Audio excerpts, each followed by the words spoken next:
중대한 위반이 되는 거죠. 그러니까 실제로 2023년에 제가 아시는 분이 계신데 그분이 자가용 화물차로 몰래 돈을 받고 운송을 하다가 신고당해서 적발된 적이 있어요. 근데 이분도 처음에는 별거 아니겠지라고 생각을 했는데 결국에는 과태료 500만 원이랑 차량 운행 정지 3개월인가 처분을 받았거든요.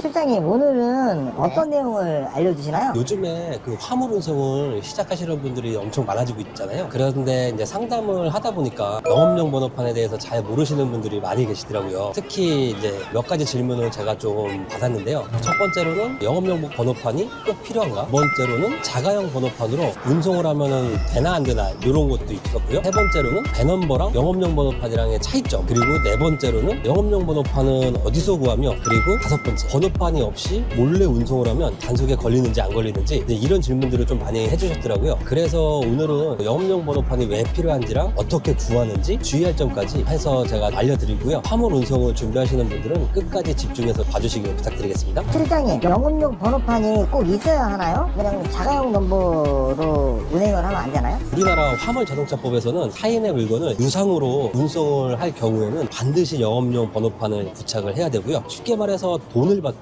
다른 사람의 짐을 운반을 한다면 무조건 영업용 번호판이 있어야 됩니다. 예를 들어서 승용차로 택시 영업을 하면 불법이잖아요. 근데 화물차도 마찬가지예요. 자가용 번호판을 단 상태에서 돈을 받고 운송을 하면 중대한 위반이 되는 거죠. 그러니까 실제로 2023년에 제가 아시는 분이 계신데 그분이 자가용 화물차로 몰래 돈을 받고 운송을 하다가 신고당해서 적발된 적이 있어요. 근데 이분도 처음에는 별거 아니겠지라고 생각을 했는데 결국에는 과태료 500만 원이랑 차량 운행 정지 3개월인가 처분을 받았거든요. 이렇게 단속에 걸리면 나중에 영업용 번호판을 새로 발급받는 것도 굉장히 어렵고 이전에 기록이 남아있기 때문에 합법적인 영업을 하려고 해도 문제가 생길 가능성이 굉장히 큰 거죠. 그리고 주변에 이런 불법 운송을 보고 신고하시는 분들이 굉장히 많거든요. 예를 들어서 정식으로 영업용 번호판을 달고 일하시는 화물차 기사님들 입장에서는 자가용 번호판을 단 차량이 같은 일을 하면서도 단속을 피하고 돈도 영업용 넘버 다시는 분만큼 벌어가고 또 지입료도 안 내고 세금 신고도 안 하고 법적인 규제를 받지 않는다면